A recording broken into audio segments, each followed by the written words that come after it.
कई बार सत्संग में कहा, कदम जो अगला बढ़ जाए प्रभु की तरफ, ऐसा दृढ़ जमाना कि आंधी आवे तो उखड़े नहीं।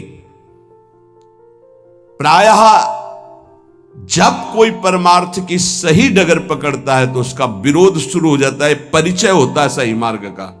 एक बार किसी उपासक ने हितधाम में पूछा था कि आपकी ये बात मेरी समझ में नहीं आई, आप कहते हो जब भक्ति रंग लाएगी तो विरोध शुरू हो जाता है।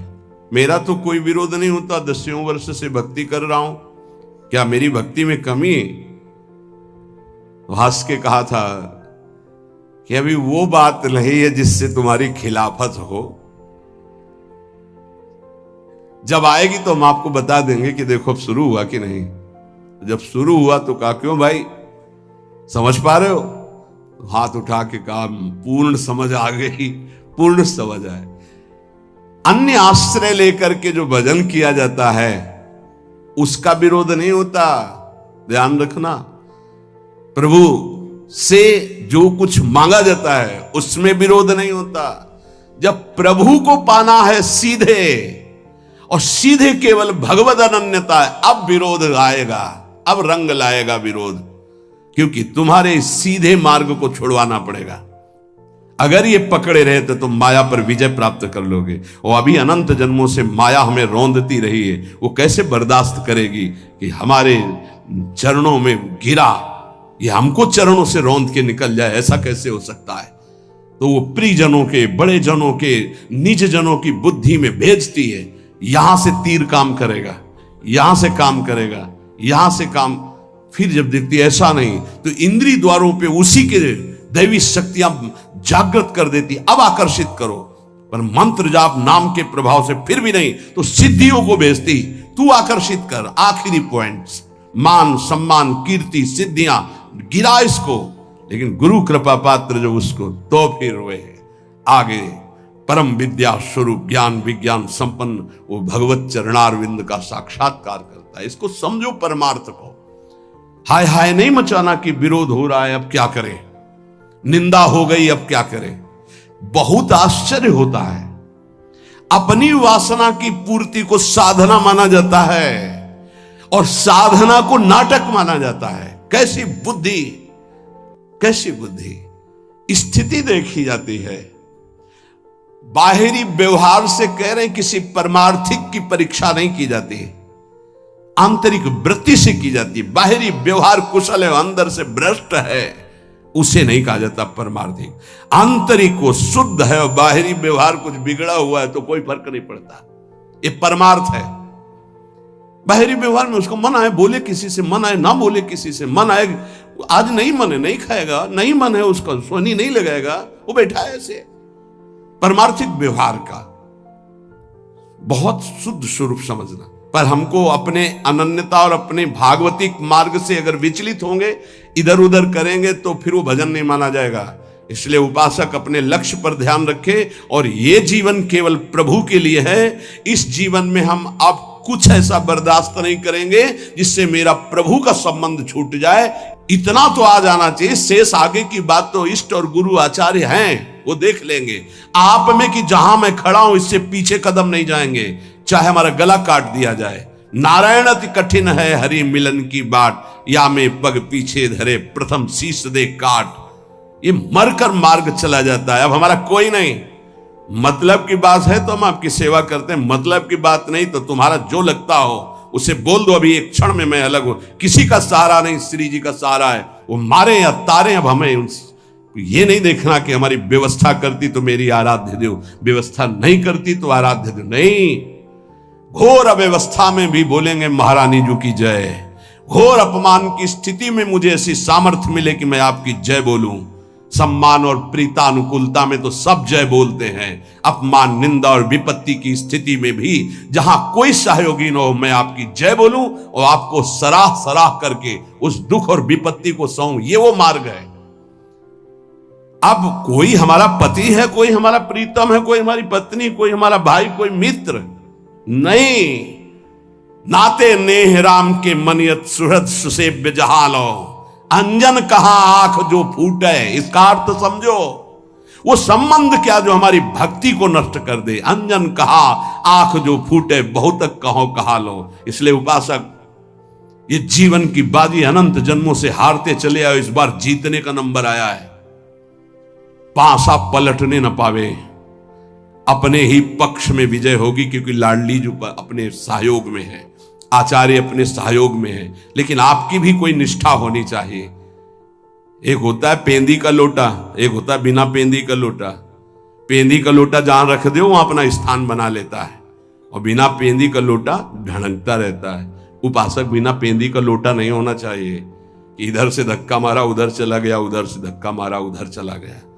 नहीं, अब वो ऐसी परिस्थिति है। ऐसा का परिस्थिति को रॉन्ग करके अपनी स्थिति में रहना, इसी का नाम उपासना है। शब्द को याद करो, परिस्थितियों को रॉन्ग करके स्थिति में रहना, उसी तभी तो तुम्हारी बहादुरी है।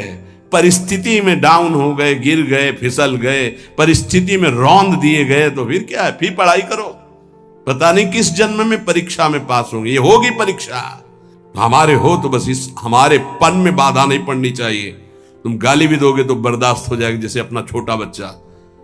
हमारे पन में फर्क नहीं पड़ना चाहिए। ये अपनापन, हमारापन स्वामिनी जी के प्रति यदि हम पहुंचा दिए तो अवगुण करे समुद्र सम गणत न अपनो जान, आपका काम बन जाएगा।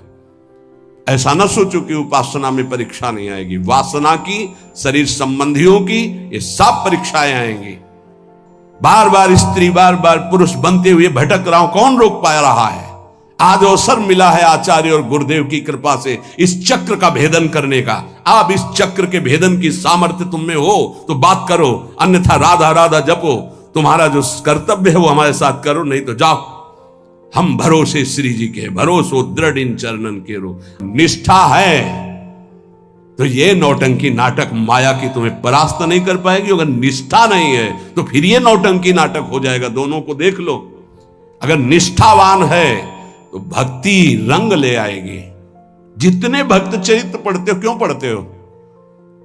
इसी बात के लिए पढ़ते कि हमारे आचार्य गुरुजन महापुरुष जन कैसे निष्ठा वाले थे, हमको वैसे ही चलना है। वाह वाह, चरित्र सुन के तालियां बजा दी, आनंदित हो गए, कितने महान भक्त। लेकिन आपका चरित्र क्या है? आपकी निष्ठा क्या है? प्रभु के प्रति आपका समर्पण क्या है?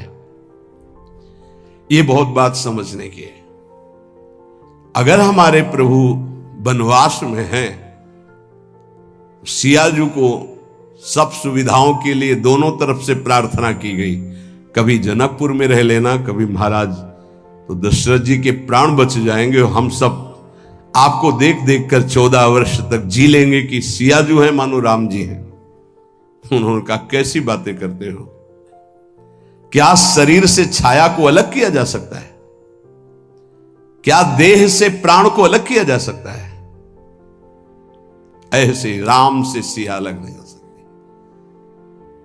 ऐसी हमारी भक्ति होनी चाहिए। जुगल सरकार से हमारा जो संबंध है उस पर फर्क नहीं पड़ना चाहिए, उससे बढ़कर नहीं हो। जिन्होंने इस संबंध को स्वीकार नहीं किया वो पहुंच गए जहां थे उससे नीचे। बिल्कुल होश में हो जाइए, सबसे कह रहा हूं, होश में हो जाइए। ये जो कृपा बरस रही सिर्फ अहेतुकी है, आपको लेकर किसी गुणाभिमान के कारण नहीं है। आपको लगता हो कि हम कुछ हैं इसलिए श्री जी हमें प्यार करती हैं, कुछ नहीं हो। तुम माइनस पे हो, प्लस जीरो में नहीं आएंगे, माइनस आओगे, प्लस में नहीं आ सकते। आप ही नहीं, हम सब। अगर कुछ है तो उनकी कृपा से है। अगर जितनी बिगाड़ है वो मेरी तरफ से है, पक्का समझ लीजिए। जितना दुलार मिल रहा है, हमें लगता है अगर ऐसा दुलार मिले तो प्रियाजू के दुलार को पहचानने में देर न लगे। केवल उदर पोषण, वस्त्र और वास के लिए पूरा जीवन मेहनत करते हैं, लेबरी करते हैं, रिक्शा चलाते हैं, और परिवार को अन्न और वस्त्र और वास की पूरी सुव्यवस्थित व्यवस्था नहीं हो पाती। इसलिए ये जीवन श्री जी को दे दिया तो दे दिया। केवल हमारी महारानी जो आश्रय रहेंगी, रुपया नहीं, व्यवहार नहीं, धन नहीं, पति नहीं, पुत्र नहीं, परिवार नहीं, कोई संबंध नहीं। सब संबंध का निर्वाह प्रिया प्रीतम के भाव से करेंगे। प्रिया प्रीतम के भाव में ठेस पहुंचेगी तो हर संबंध को स्वाहा कर देंगे। प्रभु के चरणारविंद की तरफ। अगर ऐसी निष्ठा नहीं है तो भाग जाओ, संसार में भाग जाओ। निष्ठावान ही इस मार्ग में आगे बढ़ सकता है, बढ़ नहीं पाओगे। जिसके अंदर ये है ना, प्रियाजू से बढ़कर कोई है तुम्हारे इस संसार में, तो अभी या तो सुधर जाओ या भाग जाओ। इस मार्ग में चलने के लिए पूरा जीवन समर्पित करके, और यह कभी नहीं देखा गया कि स्थिति क्या आ रही है। जैसी भी स्थिति है मैं राजी हूं, आप राजी हो ना, मैं राजी हूं।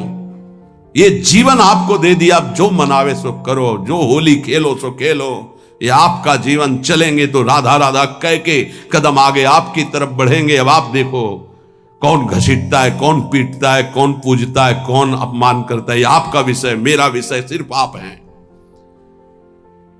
ये रोज सत्संग मिल रहा है आपको, ये कुछ दिनों के लिए सौभाग्य है, ध्यान रखना।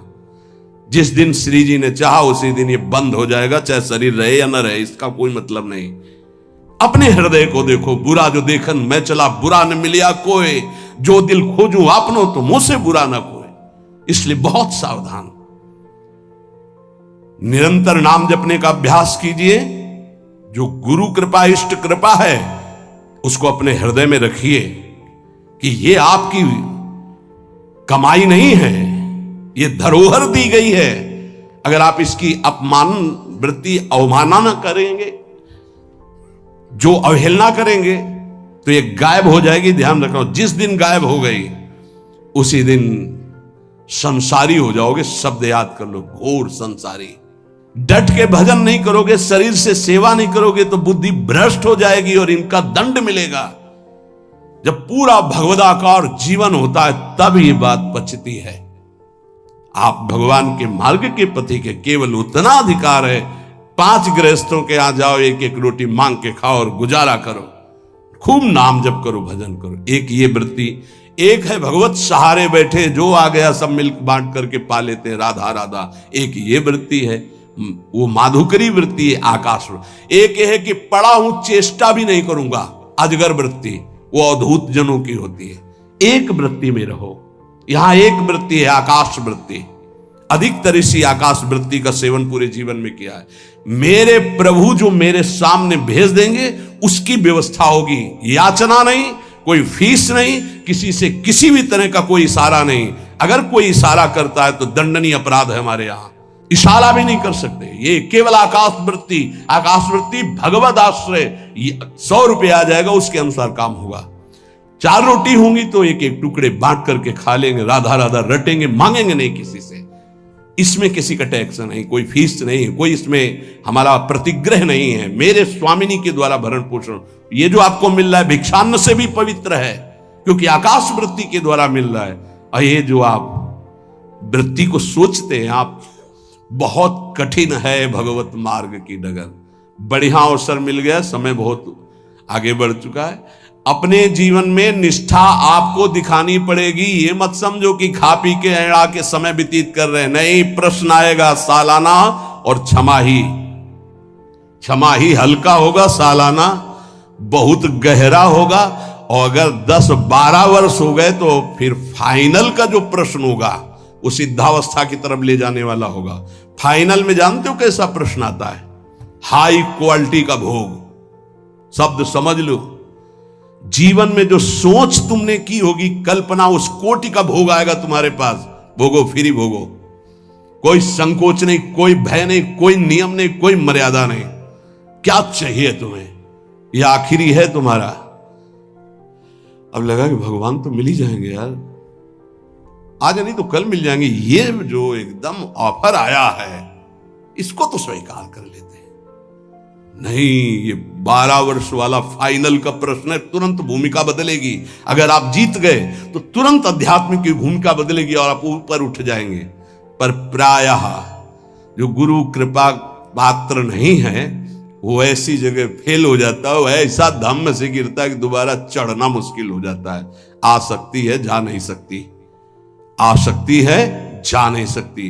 स्त्री में आसक्ति, पुरुष में आसक्ति, भोगों में आसक्ति आ सकती है, जा नहीं सकती। इसलिए साधक सावधान, हमारा केवल एक लक्ष्य प्रियालाल। चाहे अब जो कुछ हो जाए कदम पीछे नहीं, चाहे निंदा हो, स्तुति हो, भूखों मरूं, कुछ भी हो, अब हमारा जीवन केवल प्रियालाल के लिए। इसमें कोई बाधा करे तो सर्वस्व त्याग करके खड़ा हो जाए मार्ग में। विश्वास अगर है दृढ़, ये तो क्या है जो आंतरिक जिस महल में वास मिला हो बड़े बड़े ऋषि मुनियों के लिए दुर्लभ है। इसलिए ये हरिवंश बल से कह रहा हूं, ये गुरुदेव के बल से कह रहा हूं कि अपनी निष्ठा में फिसलना मत। हम नीच हैं, अदम हैं, पर स्वामिनी जी के हैं बस।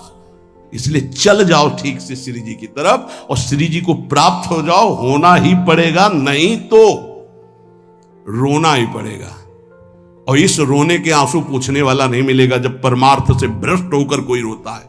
इसलिए अब चलो, अब लो नशानी अब ना नशे हो। आज तक जो हुआ राधा राधा, अब आगे हमारे जीवन का लक्ष्य केवल लाडली जो है, ये बात समझ लो। हमारे जीवन में अब कुछ भी घटे, श्री जी के सिवा हमारा कोई नहीं है। यह शब्द बोलना पड़ेगा आपको, ये हृदय में तुम्हें उतारना पड़ेगा और इस कसौटी में तुम्हें पास होना पड़ेगा कि श्री जी के सिवा हमारा कोई नहीं है। अब इसको आप कितने वर्षों में दिखा पाते हैं? ये जिस दिन दिखा दोगे उसी दिन अवस्था आ जाएगी जिस अवस्था के लिए हम तड़प रहे हैं कि हम प्रियाजू के लिए रोएं, प्रियाजू हमारे मानस पटल पर छा जाएं। राधा वल्लभ लाल।